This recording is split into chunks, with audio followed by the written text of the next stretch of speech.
নাস্তাটি তৈরি করার জন্য প্রথমে আমি একটি পেঁয়াজ কেটে নিচ্ছি।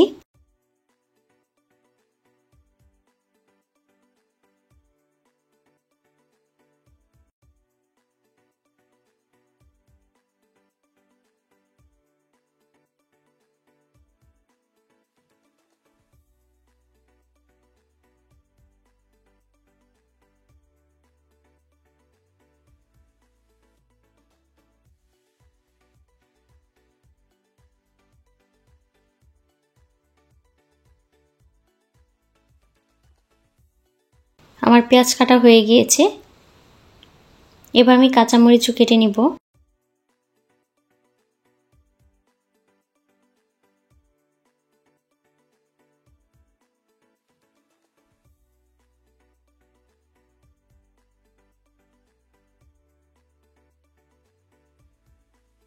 আমার কাঁচামরিচও কাটা শেষ। এবার আমি চুলায় একটি প্যান বসিয়ে তেল দিয়ে দিয়েছি, সামান্য পেঁয়াজ কুচি দিয়ে দিচ্ছি, কাঁচামরিচ কুচিও দিয়ে দিলাম, হালকা একটু ভেজে নিচ্ছি।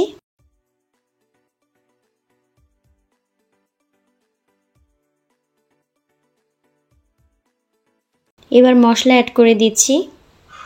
প্রথমে আমি সামান্য একটু লবণ দিয়ে দিচ্ছি, সামান্য হলুদ গুঁড়ো দিয়ে দিয়েছি, ধনিয়ার গুঁড়ো, সামান্য একটু মরিচের ফাঁকি, একটু সামান্য জিরার গুঁড়া দিয়ে দিচ্ছি।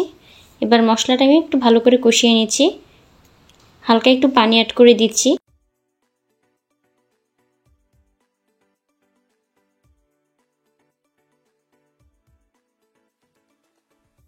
মশলাটা কিছুক্ষণ কষিয়ে এবার সিদ্ধ করে মেশ করে রেখেছিলাম আলু, সেই আলুগুলো দিয়ে দিচ্ছি।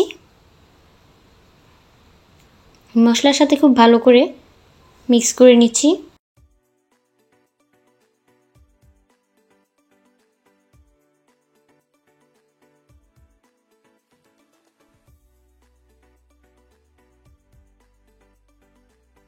আমার ভিতরের পুরটি তৈরি করা হয়ে গিয়েছে। এখানে আমি 1 কাপ আটা নিয়ে নিয়েছি একটি বাটিতে, সামান্য একটু লবণ দিয়ে দিচ্ছি, সামান্য একটু সয়াবিন তেল দিয়ে দিচ্ছি। আটার সাথে ভালো করে মাখিয়ে নিচ্ছি।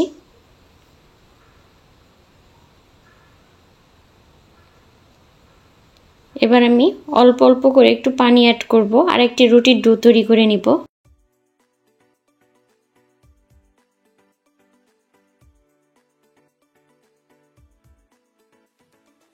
আর এই ডোটি অবশ্যই একটু সফট করেই তৈরি করবেন।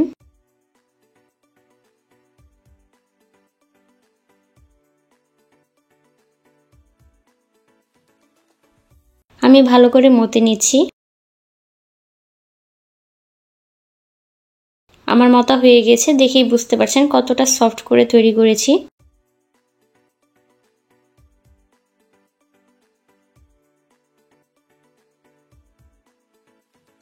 এবার আমি একটু সামান্য ডো নিয়ে একটি রুটি তৈরি করে নিচ্ছি পাতলা।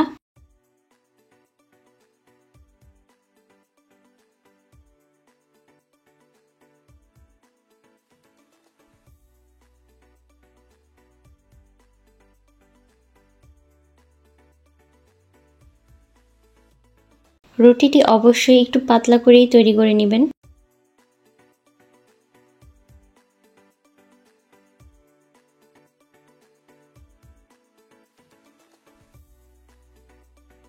এবার আমি একটি চাকুর সাহায্যে সাইডে কেটে নিচ্ছি, স্কোয়ার শেপ দিয়ে দিচ্ছি।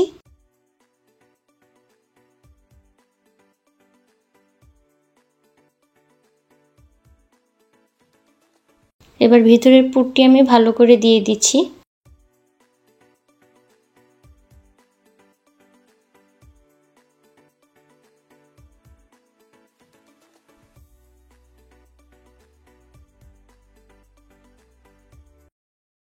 এবার আমি চাকুর সাহায্যে কেটে নিচ্ছি লম্বা করে।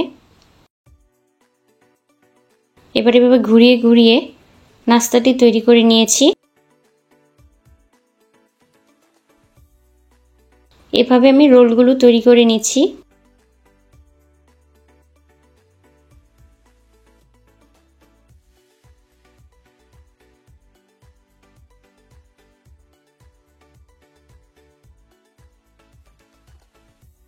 আমার নাস্তাগুলো তৈরি করা হয়েছে, এবার আমি চুলায় ভেজে নিচ্ছি।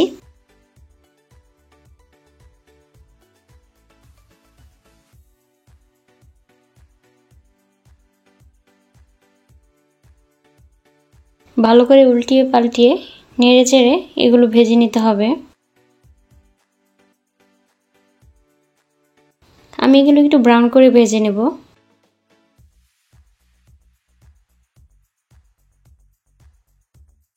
আমার ভাজা হয়ে গিয়েছে, এখন আমি চুলা থেকে নামিয়ে নিচ্ছি। এবার আমি পরিবেশন করে দেখাচ্ছি। আমার নাস্তাগুলো খুবই মুচমুচে হয়েছে। এই নাস্তাগুলো খেতে কিন্তু অসম্ভব মজা হয়ে থাকে। আমরা বিকেলের নাস্তা হিসেবে এই রোলগুলো তৈরি করে নিতে পারি খুবই অল্প সময়ে। আর বাসায় গেস্ট আসলেও খুবই অল্প সময়ে তৈরি করে দেওয়া যায়। এই রোলগুলো খেতে কিন্তু বেশ মজা, আর তেমন কোনো উপকরণ লাগে না। ঘরে থাকা উপকরণ দিয়েই এই নাস্তাগুলো আমরা তৈরি করে নিতে পারি খুবই অল্প সময়ে। আপনারা অবশ্যই একবার হলেও এই নাস্তাগুলো ট্রাই করে দেখবেন। বাচ্চাদের টিফিনের ক্ষেত্রেও এই নাস্তাগুলো আপনারা তৈরি করে দিতে পারেন, বাচ্চারা খুবই পছন্দ করবে। এই নাস্তাগুলো তৈরি করা খুবই সহজ, তাই যে কেউ তৈরি করে নিতে পারবে ঝামেলা ছাড়াই। আজকে এখানেই বিদায় নিচ্ছি। আল্লাহ হাফেজ। যদি ভিডিওটি ভালো লেগে থাকে তাহলে অবশ্যই আমার চ্যানেলটিকে সাবস্ক্রাইব করে আমার চ্যানেলটির পাশে থাকবেন।